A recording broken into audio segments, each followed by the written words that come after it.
There's no place to escape to. This is the last podcast. On the left. That's when the cannibalism started. What was that? Chinese chicken. Chinese chicken. No? that you were singing. Like a bumstick and everybody chicken. Bare naked ladies. Oh, that's what it is. Oh, goodness. Never again to be uttered on this podcast. What is ironic about the name of the band Bare Naked Ladies is that I'm pretty certain any single member of that band had never seen once a bare naked lady. That's right, and they're actually fully clothed men. Welcome to the last podcast on the left, everyone. I'm Ben Kissel, as always, staring at the beautiful Marcus Parks. Hello. And speaking of bare naked ladies, we're covering Leonard Lake and Charles today, part 2. And you're Henry Zabrowski. Say that you're Henry so people know. My name is Alton Brown from the Cooking Channel. Yes, I love you on the Food Network. And you've been using your graters wrong. You gotta rub them sideways, not up and down, you fucking assholes. Yeah. I'm a food nerd. Yeah, I think he has a show called Good Eats. He's one of the most obnoxious ones on the network. Good Eats is a paralyzingly boring show. That's right, and the food doesn't even look that good to eat. And speaking of Good Eats, yes. we got Leonard Lake and Charles. You're part just 2 working today. out the worst possible segues. This is disgusting. Yes, we're back. All right, Leonard Lake and Charles Ng. Last episode, we got Leonard. He just joined the hippie commune, and people were kind of getting upset with him. They didn't like him very much. No. This horrible, balding, bearded man who liked to shoot off his guns, talking military lingo, not doing well in the hippie commune. You know what hit me as I was walking here today is that I realized that Leonard Lake is the type of guy that Centerfold is his favorite song from the Jay Giles Band. Yeah, he's also the kind of guy who'll brag about how he's like, I can get a whole vagina in my mouth. Where he'll like just put the bottom lip at the bottom of the vagina. I'm like, and then like weirdly tongue stab the middle of it. Just strategically missing all the sensor points of a vagina that might make a woman aroused. Exactly. Yeah, perfect. Yeah. So Leonard Lake, he was, and this is not surprising at all, a big fan of Soldier of Fortune magazine. Nothing like a good, even-tempered magazine. Soldier of Fortune, if you didn't know, was long a refuge for not only survivalists like Lake, but also, especially in the late 70s, early 80s, a refuge for mercenaries willing to fight in African civil wars and straight-out hitmen. And also losers. And complete, total losers wrapped up in fantasies of grandeur in which they would never do any of that shit. I like the idea of a militarized person in Sudan or something like that acting very similar to Billy Madison on Nudie Magazine Day, but when it's Soldier of Fortune Day. So Lake, looking for a friend to share his survivalist knowledge and lifestyle with, placed an ad under the name Tom Myers and got responses from enough people that when former soldier Mark Novak got a hold of him, Lake had long been known in the survivalist community. And I'll put it this way, Leonard Lake was really good at making up fake names. Great at it. Good pseudonyms, because Tom Myers sounds like a guy who definitely wouldn't be raping a bunch of people in a bunker. No, absolutely It not. sounds like a guy who would just be sort of looking at a bunch of people in a bunker and hanging out with them, being one of a member of a group of people inside of a bunker. Yeah, he's a guy who has his own mayonnaise jars in the basement. He calls it Myers Mayonnaise, and he's going door to door and selling it throughout the neighborhood. And it really rolls off the tongue when you want to meet somebody and go, hi, my name is Tom Myers. Yes. So, Novak, 21 years old, visited Lake at the ranch for 3 days and had a reasonably good time. You know, they played, some pinochle, and they hung out. They watched some old episodes of MASH, and then he made some mashed potatoes, but that was it, which was weird to have just carbs and no protein for food. But they were good. They were really salty, but they were good. Showed him some nudie pictures and cocked a couple Always of guns. that. Always showing the nude. We cannot stress this enough, how Leonard Lake would show nude pictures that he had taken to every person that he met. Everybody. But Novak came away. He did have a good time, but he came away from the experience describing Lake as a bit of a, quote, shit talker. Well, he was a shit talker. At this point, all he was talk about his bunker and all the things he had prepared for the end times. Because at this point, he was just living in a trailer. Yeah. Right. desperately looking for other survivalist friends, which is just like the weakest thing for survivalists to do. I thought survivalists were all about how, like, I stand on my own. I thought it was about being alone and only needing like one pair of shoes. Well, maybe if he had more, if he saw more action in Vietnam like John Rambo did, he would know how to truly be a survivalist. No. All Leonard Lake spent his time doing, as far as I could tell, the extent of Leonard Lake's survivalist skills was putting shit in a plastic drums and burying it out in the woods. He learned how to twist knobs on a radio in the army on our dime. Oh, my God. So, at the very least, Novak had a good enough time with Leonard Lake to suggest the experience to his new friend, Charles Ng. Just the fact that anybody could be friends with either one of these pieces of shit. It's just like, I can't believe how long. Jeffrey Dahmer needed a friend. Yeah, but Jeffrey Dahmer needed a friend. These guys are just having friends come out of the woodwork. They're having like poker games. Well, I would say these guys are slightly more personable and they have the ability for friendship slightly more than Dahmer. I guess so, but their main focus is building bunkers and group rape. Much less dangerous for the friend if you don't have a drill bit going through your skull in an attempt to make you a human sex zombie. Well, that is an interesting thing about Charles Ng and Leonard Lake. See, Leonard Lake really only had one friend throughout his life, Charles Fat Man Gunner. But Charles Ng... Fat Charles. It was more specific than that. Excuse me, Fat Charles Gunner. But Charles Ng, he made friends wherever he went. He had friends in the army, places that he would work at later on. He had friends there. Every time he got into trouble, Charles Ng always had somebody to call. But he was just a sour little man. Every time you hear him talk, he's just like, oh, they always lie about what I do. You lie about what I done, and I was just hanging around. I just hanging around. You know, I come around and I bring, yes, I do. I bring a big fancy pot. Yes, I brought a walk. Oh, is it funny? Is it funny? Everybody ref about the things I bring to the friendship. I mean, we can learn a lot from the movie The Hangover. It's always kind of fun to have a feisty Asian fella hanging around. I guess so. Yeah, I suppose so. So Ng, at this moment, is serving in the Marines in Hawaii, and his time in the Marines was fairly uneventful until the eventual crash and burn. He was generally described as a loner, although he would entertain his fellow soldiers with his kung fu skills, which he would kick pencils out of their hands. And he was actually known for his kung fu skills and was pretty good with nunchucks. This is my question, again. Do we actually have witness testimony written down that says he was good at nunchucks? Or is he just one of those pieces of shit that you'd meet at, like, day camp when you're, like, 12 years old, who's just like, oh, yeah, I'm pretty much expert at nunchuck. You should come by my garage. I have, it's two paper towel rolls tied together with rubber band, and I'll fucking whip it across your face until you're blind, my friend. Yeah, I mean, you just have to take him at his word. The same way as the 6'7" man, I just say, I can dunk the basketball, and everyone's like, I'm sure you can. I can't get off the ground. Yeah, but one look at your ankles, and they know that you're not much of a jumper. That's right. I used to have blood clots when I was 21, and it really messed with my ankles, so thank you, Henry. Well, Charles Ng was described by former commanders as an exemplary Marine. As far as Marines went, that because he was also obsessed with violence. Like, he was the type of guy that would chant the Marine, like the type of shit that they chant during the run, like the jogs during boot camp. He would say stuff like, no kill, no thrill. Over and over and over again. Private, listen, we love your exuberance, all right? But I'm really going to need you to hit some of the L's in this, okay? I know there is a barrier here, and I understand that we here in the Marines, we're equal opportunities. We're really going to try for you to hit these L's, all right? Okay, of course, Commander. Yes, sir. No kill. All right, just repeat. No kill, no thrill. No kill. No kill. No thrill. Give me gun. Give me gun. Why everybody always complain about how I say things and what I do and what I bring to friendship? So, despite being a weird guy, he's always, and that's the other thing they said, that he'd constantly be in the corner practicing his spin kicks. Fucking loser.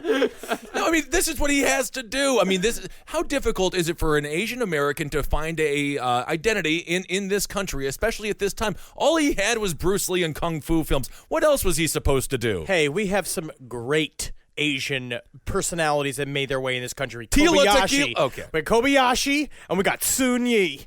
Allen. So big players out there. George Takei. At this point, He's he was doing- nothing. He was Sulu at this point. People were making fun of him. And the guy that was the butler in the Green Hornet, Kato. That's Jackie. That's not Bruce Lee. Bruce Lee. But I think that Charles Ng is not doing anything for Asian culture, doing high kicks, being like, oh, I dare a bird get even close to me. Because a bird even comes close, I destroy it with I got a big swipe kick. Big swipe kick. Look at me when I do it. Why is everybody always complaining about what I do and when I practice my speed kick? Well, he could have used a buddy, I think. Well, his buddy was, in fact, Mark Novak, the guy that had visited Leonard Lake. The two had met while they were shopping in the Army surplus store. They noticed that they were wearing identical scuba diving watches. Hey, buddy, what you wearing? What's that? It's a Casio scuba diving watch. Yeah, I love it. It's one of the best watches I've ever. Shit of my brain. Do you have the same? Look at it with your eyeballs, dude. Man, it's so like I am white and you are different white. But I'm I feel a different type of white. But I gotta say, we friends now. And you ever once complain about how what I do and what I bring to friendship? I tell you what. I will put you down in a bunker. I tie you to a recliner bed. I cut off your clothes with scissors, and I watch you as my body plays with your balls. I think I'm going to recommend this guy go meet that psycho Leonard Lake to get him away from me. Yeah, well, Tom Myers. Tom Myers.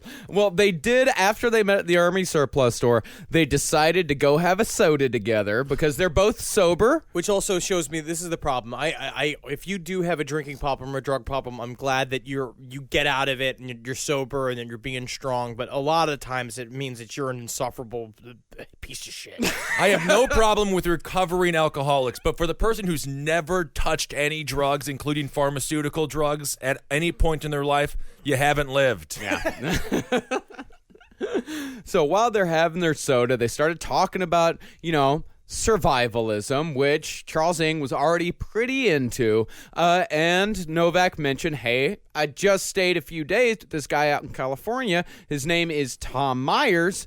You ought to look him up sometime. So Charles Ng, this meeting would actually be pretty fortuitous for him because soon after this, he would go AWOL from the Marines after getting caught stealing $11,000 in machine guns, grenade launchers, rifles, and pistols from the base armory. Which is insane. He It's was insane. obsessed with weaponry. He loved guns. But at the same time, what we're going to discover about Charles Ng is that he had a true problem with kleptomania. Yeah. Like he loved to steal. He liked to get things over on people. He wanted to be smarter than everybody else, which is why him and Leonard Lake got along completely, because the idea is there were the last two brave men in America by the end to really get what they want. Like real men's rights activists. They're really, really great at it. Really strong men. Yeah. And really, man, as we get more and more into this, it's like Ng and Lake were like the proto-men's activists. Yes, it's like horrible. the really obnoxious ones. The ones that are just fucking terrible, terrible pieces of shit. The ones who refer to women as whores constantly. Yes. Yeah. And he set all this up where he was talking a bunch of shit about how he was going to rob the armory, and everyone's just been like, all right, Charles, whatever, man. I don't think you should. But okay. So Charles Ng made friends with this one loser guy that was the night watchman at the armory. And he realized basically they had kind of struck up this sort of relationship with each other, and he had only struck up that relationship in order to get access to the armory. So Charles Ng is literally trying to be friends, but the way Charles Ng is friends is truly he's like, well, what's your name? Your name is Brian?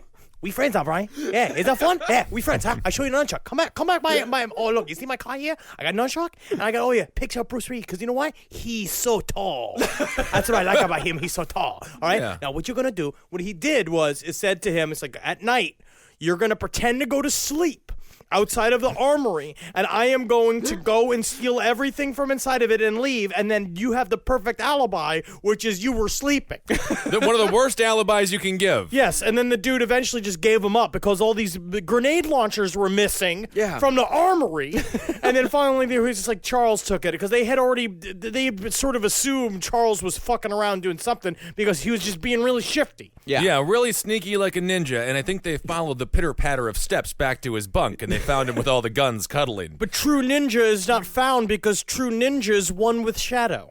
That is a good point. Yes. So Ng, after he was caught, he managed to escape the custody of the chasers, which is slang for military police. He climbed out of a window and camped out in the Hawaiian jungle for a few days, where he said he, quote, developed diarrhea from being continually wet. And that's not my fault. Because I go out there and they're like, yeah, no, I go out in Hawaii. Yeah, of course, yeah. It's a beach area, right? And there's pretty water everywhere. But I assume I go lay down next to a volcano. It's gotta be dry, right? It's a volcano made out of rock, you know? But it's wet, right? And now I'm sitting around and I've got a wet bottom and I've got diarrhea out of my pants and I can't hide my guns anymore. Everybody's always complaining. Yeah, there was no toilet paper or anything. How did you clean up? Or you just... I found a koala. You used a koala bear. Yes. To wipe your butt. You see, a koala bear is made out of toilet paper. But have you ever seen that? Have you ever seen the ad with the two bears and he gets a poo-poo on the outside of his The fur? Charmin ads, yeah. That's what they don't show you. It's that they skin a koala and they take the surface half of the koala and they wrap the baby-babs with it. So toilet paper is made out of koala. So after a few days of diarrhea in the jungle, Ng eventually ventured out, called up Mark Novak, told him to put him into contact with Leonard Lake. But unfortunately for Ng, Leonard was no longer residing at the hippie ranch that we talked about in our last episode. For after months of the surrounding hippies complaining about Lake's bad habits, the conflicts eventually came to a head when Leonard's shed, stockpiled with ammunition, caught fire and exploded in a hail of metal debris and bullet fragments. Which seems to be the number one reason why you don't have a stockpile of bullets and fucking ammunition. Oh, I That's love why you the don't idea. have a stockpile. I'm a huge fan. 4th of July came early that year. I mean, these are fireworks, but in their truest form. But can you imagine that? Just like a hippie, it's like you got the black magic, like the cult guys, like next to Leonard Lake, and they're just hanging out, like trying to drink a goblet of grape juice and going like, it's like, I think we're going to have a plentiful fall solstice, and they'll sort of flash. Yeah. I like the way that Lawrence Lake shook up that community. Oh, they he needed shook to be him up. shook up a little bit. Yeah, shook him up enough where they kicked his ass out. like Sinbad in the movie House Guest. That's right. Those white suburbanites needed a little bit of culture in their life. So after being kicked out of the ranch, Leonard and Cricket landed in Philo, California, attracted by a magazine article that described Philo as the perfect place to sit out a worldwide nuclear holocaust. Gotta get there. Gotta get to Philo. So Leonard got a job managing a hotel, while Cricket continued her career as a teacher's aide. And shortly after relocating, the two got hitched on September 13th, 1981, with Fat Charles serving as best man, just as Leonard had done for him years before. Now that's true friendship. Yeah. It is. So Charles Ng would arrive soon after the marriage, and the three of them made fast friends and moved out to Indian Creek Ranch. And the owner of the hotel that Leonard Lake was managing was reportedly happy to be rid of the guy who seemed to only be able to talk about the nuclear holocaust and his quote-unquote ops. God, what a pain in the asshole he must have been. Right, and those are the worst kinds of pain. How did Charles Ng find him exactly? So he went to the commune and was just like, where is he? And they told him where he had gone to, Leonard Lake had gone to? Well, I think they had gotten a hold of him before they went to the ranch. I'm not exactly. They Well, started the problem- writing letters. Well, the problem with with Leonard Lake and Charles Ng is that the timeline is extremely difficult to truly lay out. Was because it was this kind of drifter mentality. Leonard Lake had no real address. He was going between various hippie communes. He was operating under a pseudonym, like getting letters sent to him from various survivalists who were also writing under pseudonyms. The whole point is to be completely isolated and secret. He accepts Charles Ng, it's technically as a job, because he was supposed to be there, sort of be like his assistant, where he was like paying him to do kind of odd jobs around the house, which mostly just included holding young girls' ankles while he serviced at them, and he just kind of got involved in it. But you know how it was. It was like Charles Ng showed up with a pack on a stick and just saw Leonard Lake like whittling a pair of handcuffs out in front of his trailer, just going like, Glad you found me, stranger. And then all of a sudden they were just rollicking good buddies. Yeah, it's a lot like Henry Lee Lucas and Otis Toole.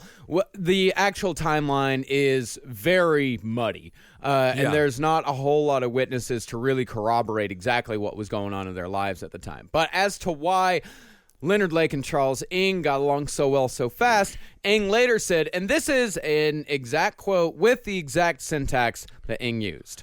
I look at him as a person that have senior to me. I view him as a patriot because he have fought for the country, and I view him as a person who was very knowledgeable about different things like homesteading and history and geography, and also there are things of common interest that we have in the Marine Corps, and we usually talk about. And he never complained.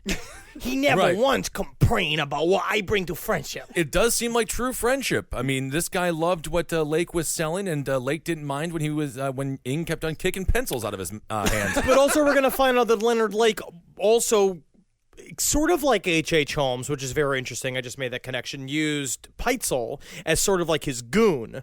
He's going to use Charles Ng as his goon and eventually is going to constantly sell him down the river. Yeah. Every single time the two of them are caught in a crossfire or where they're both caught in a crime together, the two of them immediately turn on each other. Yeah. And Leonard Lake, I mean, what we're going to find when they're finally discovered down the line is that Leonard Lake just shot fucking Charles Ng, just fucking ducked out on him and left him to be arrested. Much like how the Green Hornet treated Cato.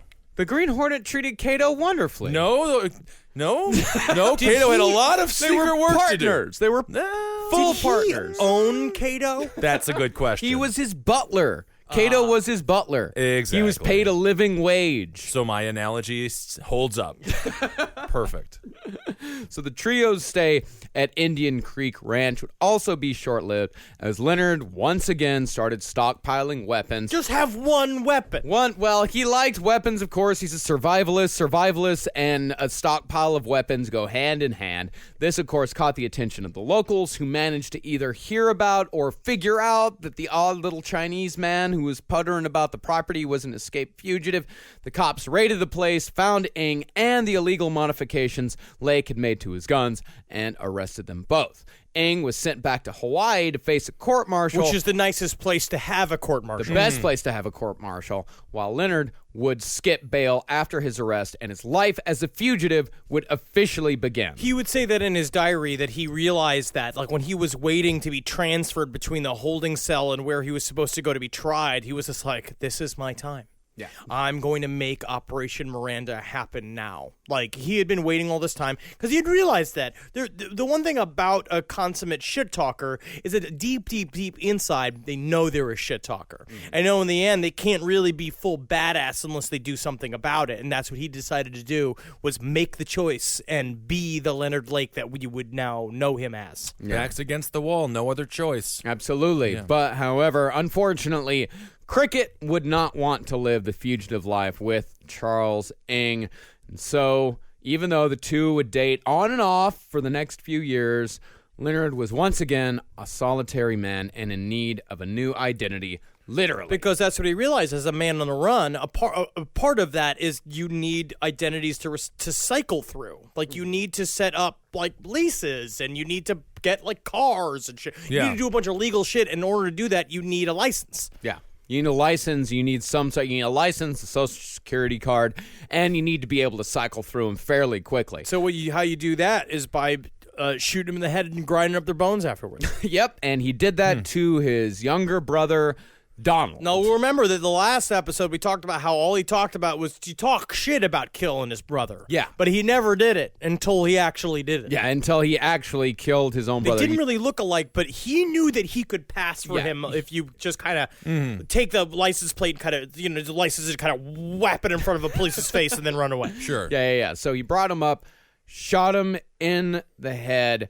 And while Lake and Cricket were divorced, she still allowed him to live at her family's cabin up in Wilseyville, California, not far from San Francisco. And this cabin would be where Leonard Lake finally would have the perfect place to carry out Operation Miranda. So this was the first kill under Lake's belt, right? As far as we know, there this is are also- rumors to say, like, one person did say that they caught or they helped Leonard Lake take a refrigerator out to the dump and the door was welded shut before this.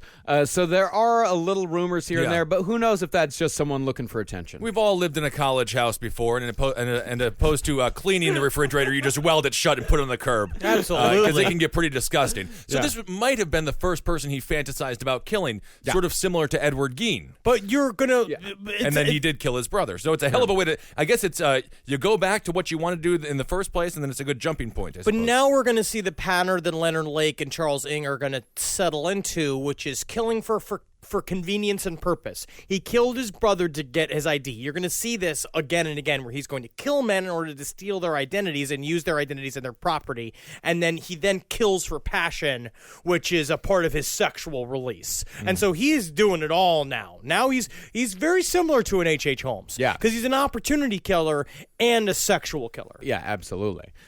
So this house was actually the perfect location for this. It was the end of 200 yards of unpaved road, relatively secluded spot, surrounded by huge, thick Californian trees and low hills. There were other houses nearby, but they were positioned in such a way that gave Leonard all the privacy that he needed. What kind of hold did he have over Cricket that she would let him use her house? Well, I don't think that any other man wanted to be with the multiple used Cricket. Cricket was kind of hot in a gangly, kind of weird face. Cricket was hot in like a Carla Faye Tucker kind of way. in a way that you find extremely hot. Is what The you're way saying. that I found Yeah. attractive, yes. Well, we don't know if she wasn't slobbing knobs all over town. I would assume she wasn't exactly, held too close to the celibacy. Well, there is a lot of speculation as far as what Cricket's involvement in all of these crimes actually were. Well, this is where I'm going to say that's what this points to. Later on, she completely absolved herself from any sort of involvement with the crime. She got immunity for her testimony, but she was definitely an orchestrator. She had Yeah, helped bring women into the scenario earlier on, where they brought in, because before they were just doing sort of torture play, where they would abuse her and then not kill her. But as they started killing the women, mostly it's because I think that she kind of validated in her head that Leonard Lake was killing these women in order to get rid of the bodies, and so you don't have any witnesses for them to talk about what they were doing alone in the room. Yeah. And that is one area where the men's rights movement is not entirely off base. The incarceration rates between men and women are drastically more for men than they are for women. Yes. Okay. Yes, they are. Wow. Very good. We don't side with them. No, absolutely not. That's just a fact.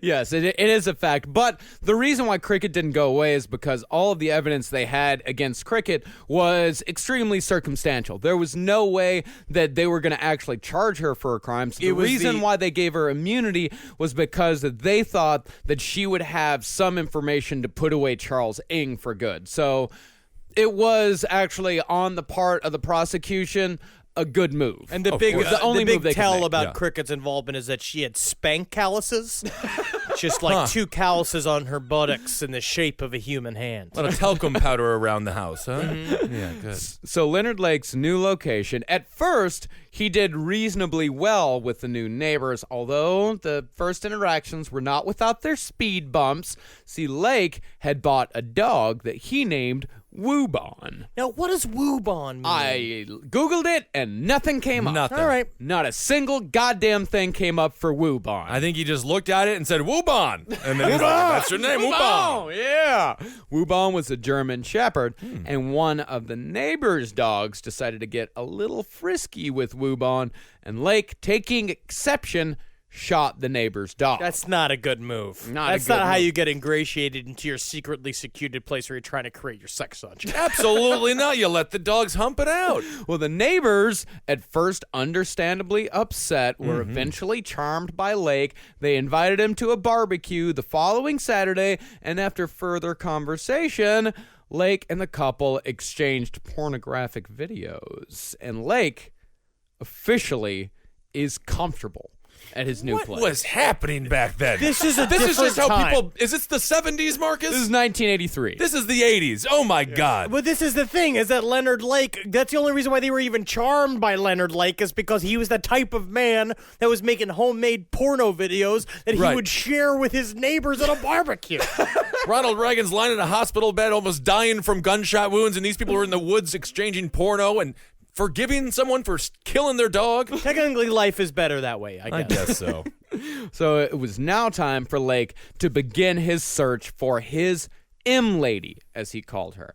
He rented out an apartment in the infamous Pink Palace of Haight-Ashbury in San Francisco, long known to be a refuge for transients. So, here at the Pink Palaces, he used the name Alan Dre and started to make friends with some of his fellow residents. 3 of his victims would come from the Pink Palace. Vietnam vet Randy Jacobson, known for being a little too trusting. Oh, which is normally the opposite for a Vietnam vet. Yeah. And well, he's just looking for somebody to be nice to him.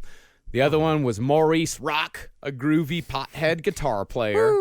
And Cheryl Okoro, Maurice's girlfriend. Aw. Now, Lake lured Maurice and Okoro up to the mountains, telling them that they could have all the weed they wanted if they would just come up and help him harvest his crop. He lured them with weed, huh? He lured them with weed. Wow. And while Maurice's complete body would be found dressed in the same 3-piece corduroy suit he left San Francisco in, all that would be found of Okoro would be a section of leg bone and a neck vertebrae that they ID'd her with using DNA. She didn't live, huh? No. Can't live like that. No, can't it's live not it. like she's a transformer that Oh, comes I apart see. in pieces and then would go back together. Like, yep. Right. No, that's not going to work. But before her death, evidence suggests that Okoro would be what we could call the proto-M-Lady. His practice, Emily. Practice M-Lady. For at this point, the bunker wasn't... The construction on the bunker was not yet completed, but concerning Okoro, police would find a picture of her standing outside of Leonard's house wearing handcuffs. So this has got to be the worst final thought in your head when you get up to the top of the mountain. You're like, "There's no weed," and then you're immediately hit in the back of the head with a crowbar or something like that. That's exactly what it is. It's yeah. it's really sad. Very 'Cause sad. weed's so innocent. At least give them the weed. At least when you're drugged and then murdered, you got the drug. And then this poor Maury Rock is just sitting there just going like, I thought we were just going to smoke weed, man. Yeah. And Leonard Lake's just like, there's no weed here. Only condom wrappers. No, man. No, condoms, man. You're lame. Where's the condoms? And then he takes out his penis. He's got 30 on there. Yeah, kind of fun. But these are like archetypes from every horror movie. You have They your really beautiful are. Girl, your stoner. Yeah, girl, stoner, kind of quiet veteran that just kind of wants to be left Yeah. alone. They all end up dying, though. But Okoro, the closest she would come to being an M-Lady, and this is another thing that suggests very heavy Cricket involvement. Cricket would play Okoro in a pornographic video that she and Lake sent to a collector of erotica. And these were the ones Right. he filmed a lot of, just like close-up pussy ones. They were those videos, like the Yeah. porn videos where it's just like the genitals Out of and then- don't like context. it. Yeah, it looks out like of- a prawn from District It's 9. like she'll kind of go Yeah. like plap, plap, plap, plap. Yeah, she was plap, and kinda hit it. masturbating. Yeah. But Yeah. it was the up close genital. Anybody out there who makes pornography, just get out of there. I want to see the full picture. I want to see the whole thing. Vaginas are beautiful. I like to see them. Yes. But I'd say, yeah, let's get some face in there. I want to see her face. There's been an uptick in the male butthole shots. I want to say that as well. Yeah, get those out of here. No one wants Yeah. the behind that. some the people back do. of the balls. Yeah, it was the 80s was the heyday for those, but they're coming back for some I reason. hate it when they do that. They shoot underneath the man's balls into the sex. And before you think we're getting into sex talk, that is an actual exactly what the conversation was between Lake and his neighbors while they watched the sex tape. These problems have been going on since the 80s. And by the way, Randy Jacobson, the reason why he was killed disability checks. Which is quite ironic for the fact that Leonard Lake grew up saying all these people that were living off of welfare were vampires. Yeah, exactly. And this is also a trick that Leonard would use over and over again. He would deliberately pick people who got government checks to kill, and then he would use various he wouldn't actually, he would kill one person and then sign a check from that person to one of his alter egos, to one of his stolen identities, and then cash the check that way. It was just this huge shell game. Do you think that he put the check in his left hand and then slowly gave it to his right hand and then shook his own hand? Thank you, Mr. Myers. You're welcome, Mr. Rock. You're welcome. Very good. And, of course, at the same time that he was picking these people off in San Francisco, he also started his journal, which, unsurprisingly, it's mostly whining about how women are quote-unquote whores, longing about cricket, saying things like, "Why do I love her so? Wish I could turn it off." And, of course, his musings on his ladies. This is something from his journal about the collector. Ah, the collector. Has it really been near 20 years I've carried this fantasy? Miranda, my lovely little prisoner of the future. I suppose in my way I am the same wimp as the hero, and in my way just as crazy. I have no doubt we wimps have been compensating for our inabilities since the dawn of history. Sad, really. Still, how can we die if we never live? Nerd alert, nerd alert, nerd alert, nerd alert. Unbelievable. These guys are pathetic. They're absolutely pathetic. Yeah, I mean, it reads like a fucking Reddit post. Yeah. Exactly. Yeah, and this is also, and Leonard, he also wrote a lot about his survivalist beliefs. This is again from his journal. Amusing. Our, quote, land of the free, unquote, is not prepared to deal effectively with a truly free man. What can they do to one who carries cyanide pills in his pockets? Ah, tiny penis. He doesn't think it's the land of the free because the land of the free doesn't want him to have a murder basement where he films everybody dying at his hands. They hate it when he kills people for the quote-unquote identities. Oh, I see. Quote-unquote welfare checks. Wow, I've heard a lot of reasonings behind this is why America isn't the most free country, but this isn't one of them. No, this is not valid. So around March of 1983, Leonard decides that it's time to shed his brother's identity, and in his mind, the most logical replacement was an identity that he already knew how to manipulate. An identity with a lot of room to give inside of it. You know what I'm saying? Oh, please tell me it's Charles Ng. Tell me that he goes in brown face. Like Zelig, the great Woody Allen film. Wonderful film. Nope. At this point, it is time to finally implement Operation Fish. The plan was to kill his best friend, Charles Gunner. Please, Fat Charles. Charles, and use his name and identification to stay ahead of the law. He called it Operation Fish as both a means of subterfuge and just a little joke to himself. Which is a very interesting, because this is I love the fucking this nerd piece of shit. Gunner, well aware of how large a man he was, would often refer to himself as a beached whale, and Lake thought that if anyone stumbled upon his plans, there's no way they would make the connection between Gunner and Operation Fish. As in the words of Don Lasseter in Die For Me, whales aren't even fish, they're mammals. God, I want to murder this man. But it's also...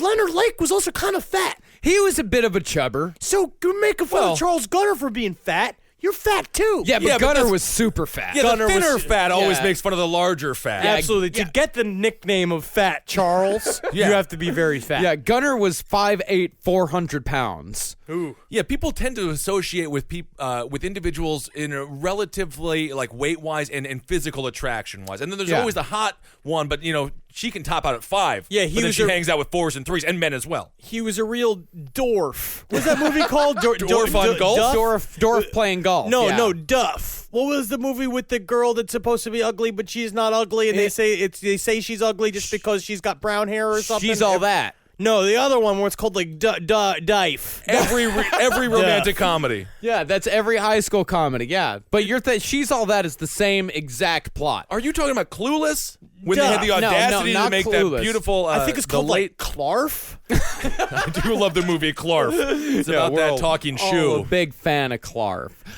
Here's a bit of information about Charles Gunner, by the way. Described by his neighbors as, quote, an overweight, good-natured, if somewhat oafish ne'er-do-well. Gunner often beat his children, and this was a fact that Leonard would use to justify his murder. So there would be a lot of false starts to Operation Fish. This is from Leonard's journal dated April 5th, 1983. Operation Fish failed. Charles was simply too heavy to move. Sigh. He writes sigh at the end of a lot of journal entries. Like, actually writes out the word like he's a sigh. 12-year-old girl. Yeah.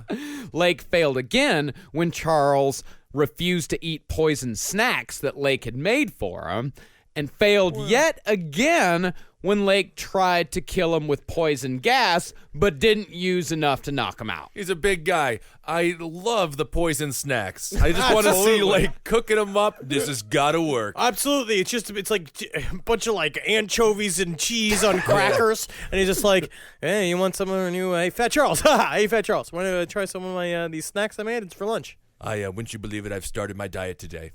You know, I always say I'll start my diet tomorrow. I've started it today. This is my day. You never. Leonard, thank you so much for supporting me, because you know that I've been trying to lose weight. It's been a really big problem in my life, and I have a bad heart. Well, thank you for your support. New snacks that I saved in the kitchen to make. Fat Charles! Literally any other day, I would have eaten those. Sigh. Leonard Lake would finally succeed on April 24th, 1983, and told Gunner's wife that her husband had left her for another woman and wouldn't be returning. Unsurprisingly, Gunner's wife wouldn't look into his disappearance for another 2 years. God damn it. This seems to be from H.H. Holmes to the 1980s here. Can you just do that? Yep. Yeah. Albert Fish did it as well. You're just like, the kid's gone. They ran away. I was watching this this true crime show last night called The FBI Files from the early 90s, which is retarded. It's on the new Netflix. It's on Netflix, recently added on Netflix.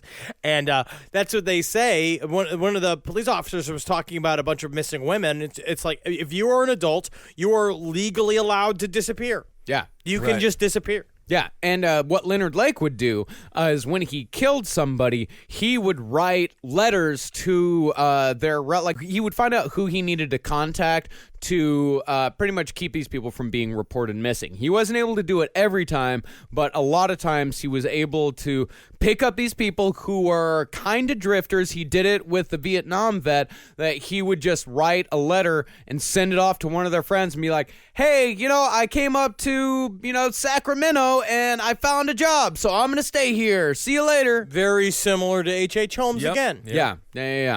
And so this is another weird thing that kind of points towards cricket, is that when Gunner's body was found, and this is, by the way, when Charles Ng was still in prison, police discovered that he was killed by not one gun, but two, which strongly suggests that since Ng was in prison, the only other partner that Leonard Lake had was cricket. Strongly suggests that they killed Fat Charles together. Is it possible that Lake freaked out and he just grabbed two guns with both of his hands? Or like he's crazy. Like he's in a John Woo movie? Like he's Yosemite Sam? Yeah, just pop, pop. It's like white doves come out from behind him. Yeah, but like really fat pigeons. Yeah. And this entire time, Lake had been constructing, with the help of a local boy named Randy. Nothing like a good old boy named Randy. He was constructing the bunker that would become his version of the collector's underground cell. Now, meanwhile, in Kansas, Charles Ng was cooling his heels in Fort Leavenworth, serving 18 months for the theft charge. Ng and Lake this entire time had been keeping up a close correspondence. Like Lake would send Ng like naked pictures of cricket. He'd send him naked pictures of other women that he had convinced to take pictures for him, and he'd also send him detailed plans of the torture bunker that he was building. Which is very interesting. He sent that right into a prison. Right, and then Ing would send him naked pictures of himself with his penis tied behind his legs. Look. I make vagina for you. It's just me. It's extending friendship to friend. You know, you don't have to send back a picture. Every time I send you a picture, don't even bother sending back another picture. My other thing, too, is that you feel that if Leonard Lake didn't ever, like, if he skipped a letter with no pictures of cricket, like nude or any other various, like, blacked-out-eyed woman nude, that he, like, Charles Ing would write a letter back just being like, you feeling okay, buddy? You no send nude. Everything okay? You seem preoccupied. Suppose the Polaroids broke, so Polaroid machine broke their camera. And Ing, quite the chatterbox about all of this. Everything that Leonard would tell him, Ing would tell to his fellow cellmates. And that wasn't the only thing that he would talk about. He would talk all the time about his plans to train and assemble a paramilitary unit to help him rob banks, to help him steal missiles from military bases so he could shoot down passenger jets. He'd talk about how he wanted to bomb bus stations, and he would, of course, talk a lot about torturing women, which his fellow inmates said he had, quote, quite the imagination for. I still like the continuing of the no pain, no gain, no cure, no thrill. Where's the beef? Where is the beef? That's a good question. Got milk? Yeah. Yeah, you got milk? I got milk. I pour my riddler udder I got here. I make milk all day round. Little known fact, Ing came up with the majority of slogans we use today for beef and milk products. Time to make the donuts. Yes, that's correct. Time to make some donuts. Time for me to make your donut. And I got all sorts of icing down here in my icing pouch. You know, he always starts off really, if we just take the first sentence, I think we can use that for the slogan. Have it your way. And by having it your way, I mean, I do you from behind. I think we'll have it your way. Very good, Charles. Thank you. So after 18 months, amazingly, Ing was not sent back to Hong Kong because Charles Ing was not an American citizen. He was a Hong Kong citizen who had faked a birth certificate to get to gain entry into the Marines. So that's one of the reasons why people say that's probably why he didn't get deported, because through some sort of clerical error, his birth was still listed as, like, I think, Indiana on his records. So they just let him back out into the general population, and Ing rejoined with Leonard Lake in July of 1984. Again, lack of detail-oriented police officers have kept these people on the streets. Well, this isn't the police. This is corrections officers. It was the same thing with the FBI Technically files. the military. If you ever watched the series The FBI Files on Netflix, basically that entire show was about how the FBI like fucks up until they somehow randomly catch the criminal. Right, for a speeding ticket or something like that. But these were actual files, paperwork that, you know, I mean, it's up to these people's eyebrows. And it's so easy to make a mistake in these situations. Yeah, and they're not really looking. This is just some little guy that got caught stealing some weapons. And the military let him in, so you would think that, you know, that vetting process, he would have been caught there. Yeah, you'd think so, but unfortunately not. So the day after Charles Ing reappeared in Leonard Lake's life, Leonard's journal, which he kept up every single day for over a year, the entries suddenly stopped. The last entry he would write for 2 months would be a short little story about how he had tried to teach Charles Ing how to drive that day. Charles Ing, was not a great driver. What do you mean? He was a very bad driver. In San Francisco, he got into 2 car accidents. In the first week he tried driving. He got into another car accident when he turned right in the front of a big truck a couple months later from one of the trucks that they had stolen. But I heard he was very good at dragging a basket with 2 sticks on the side of it and had wheels on it with people sitting in it. Right, and that's why you can't believe stereotypes. Just look at Charles Ing. He loved playing with nunchucks. He pretended to be a ninja. He kicked pencils out of people's hands with his feet. Terrible driver. Terrible driver. You cannot believe stereotypes. Super thick glasses. Thick glasses. Loved Bruce Lee. I mean, this guy is just breaking barriers. Yes. So the first victim following Ing's release was Albert Gialetti, a 36-year-old openly gay DJ at a small San Francisco radio station. Gialetti had placed an ad in The Spectator, which is San Francisco's local underground paper, offering, quote, oral sex for straight men.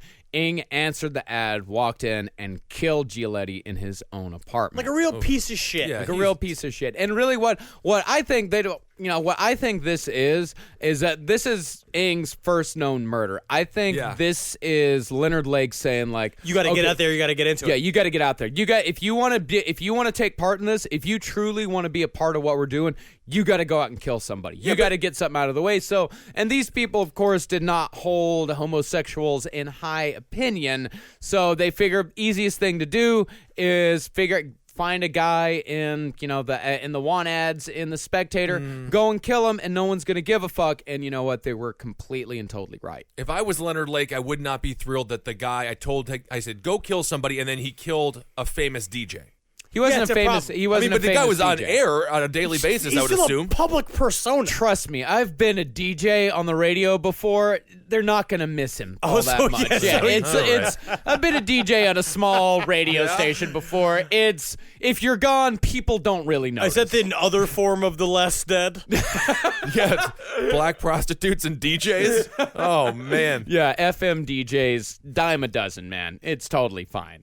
So, with his first murder out of the way, Ng was ready to join Lake in their first mass murder. See, many of Lake's letters mention the desire to step up from photography to full-on video for the M-Lady sessions. And that equipment would be stolen from Harvey Dubs, owner of Video Dubs, a small self-run business that specialized in filming weddings, christenings, bar mitzvahs, and other such events.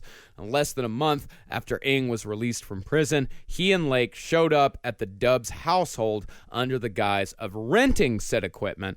But unfortunately for the Dubs family, Lake and Ng would in fact be there to murder every single one of them. And this is legitimately a reason why I had a piece of furniture that I was going to try and sell on Craigslist. And this was, I cited this example of being like, this is why I don't let random people come into my house. And it's just the truth. It's just a straight up, if you're doing Craigslist, I will tell you this.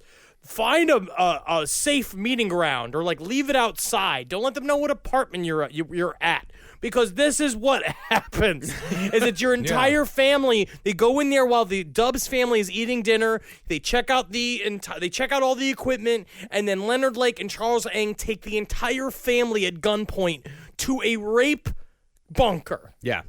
Yeah, they herd him into the van, telling them, like, listen, we only want your money. And Ng, by the way, he said later that Leonard Lake committed all of the murders. Of course, Ng was completely, they both threw each other under the bus as much as humanly possible. Of course. And he said that Lake broke into the Dubs apartment, herded him out into the van after dark, and told him that he only wanted the money, strangled him, and then buried him in holes he had already dug. This was not a crime of passion. It wasn't something that it just so happened that things got out of control and they killed him. This was premeditated. Their plan was to go in, kill the family, and steal the equipment. But they raped the wife. They took the husband. They murdered the husband immediately. They took the woman into the M-Lady holding room, and then they don't know what they did to the baby.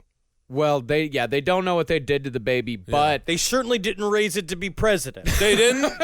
No, huh? Yeah, because it was a husband, a wife, and their 16-month-old child. And Ng claimed that he didn't know what happened to the baby, but another cellmate later testified that Ng told him that Leonard forced him to kill the baby as a training exercise, like the urban legend about the Nazi SS officers having to raise a puppy and then having to kill it upon graduation. That's why we gotta arm puppies and babies. They all need guns. I think every baby and puppy should have a collar on it with a grenade on the front of it. I agree. And that baby or dog can be trained to pull the pin on the grenade in case they're ever stolen. That'll be in Look Who's Talking 8, the militarized baby. Suicide watch. That same cellmate also said that Ng went into extreme detail about exactly what had transpired that night after they had abducted the family and taken them back to the torture bunker. This is, by the way, the exact court transcripts. And now just remember that his cellmate was named Maurice LeBerge. Yes, Maurice LeBerge. Did you tell Maurice LeBerge that you tried the asshole death grip on Deborah Dubbs? No. Did you tell Maurice LeBerge that the asshole death grip is to strangle a girl with her pantyhose and twist it as you are fucking her in the ass? No. This is real, Henry. Please. Yes, it is real, but this speaks to just the horrible douchebaggery of Charles Ng, that he had these horrible names for these things. Well, he's just a piece of shit. I keep saying piece of shit, but that's just what they are. He's a nasty little garbage man who's just like, all he is, he likes everything sneaky and stealing, and it's just horrible. I feel bad that he's Asian. I don't even want to be using the Asian voice, you know what I mean? Oh, you don't want to be using the Asian voice. I'm just the one time that so you're saying that you're not enjoying that we actually have a killer from Hong Kong? It does provide certain liberties. It does. So this pretty much ends the second episode of Leonard Lake and Charles Ng. In the third episode, we're going to get a little bit more serious. We're going to get heavier. Yeah, it's going to be much heavier. What we're going to learn about Leonard Lake and Charles Ng is that they are probably two of the worst criminals we'll cover in all of Last Podcast in the Left. They're as bad as they get. Yeah. They killed entire families. They killed babies, raped women, and murdered adult men. They did all of it. They tortured and killed and beat and stole, and they were horrible people. Yeah. And did it with glee. Yes, and not the television show Glee. They didn't sing the whole time, huh? No, it was not an a cappella thing. No. Huh. No, they're a bunch of scumbags and schmucks, and that's why we mock them. And again, yes, like Henry said, if you have something to sell, Craigslist, just do it at a Starbucks. Yeah, all right. Thanks so much for listening, everyone. Let's see here. What do we do now? Let's do a Twitter thing. Yeah. So you can find Marcus Parks on Twitter at Marcus Parks, and I'm at Ben Kissel. Henry Zabrowski is at Henry Loves You, and I don't use Instagram that much, but I figured you use Instagram quite a bit, so people should find you on there. Yes, find me on Instagram. Yeah, it's at Dr. Fantasty, DrFantasty. And go and follow me on Spotify. I've got a bunch of playlists over there that you can check out. You know, and I'm working on some cool projects over there. So yeah, go follow me. Go follow me on there, and we can trade some music. Seriously, please follow him. It really gives his life purpose. It does. And it really does. Yeah, but if no one follows, then. Oh no, I've got a few. All right. I've got a couple people follow me out there, and I very much appreciate each and every one of you. I love it. I will tell you a little bit, really quick Christmas story. So, one thing I'll say about Christmas is one thing I like about it is that every Christmas tree sales booth, the salesmen at the Christmas tree booths are always fucking hammered. No matter where you are, they're always drunk. Oh, Jesus. Yes. The two of them next to Jackie's house. Jackie has got Jackie Christmas is tree, your sister. My sister. They have a Christmas tree selling thing right next to her place. Mm-hmm. They got so drunk they accidentally set fire to a whole section of the trees. I was coming on the block, literally live fire happening with a fireman putting out with a fire hose, literally just saying, "Christmas is over. Christmas is over." Well, that's a hell of a day for the firemen. Oh, God, years with those fucking drunk assholes. One of them sleeps in the porta potty sometimes. Yeah. It's fucking disgusting. I love those guys. They're doing great. They're doing God's work, selling Christmas trees to a bunch of Satanists. The real version of elves. Yeah, they are. They are. Vagrants. Elves have trailers. And if you guys want your Last Podcast on the Left t-shirt, go to cavecomedyradio.com/merch. If you order by December 20th, then you have a very good chance of getting your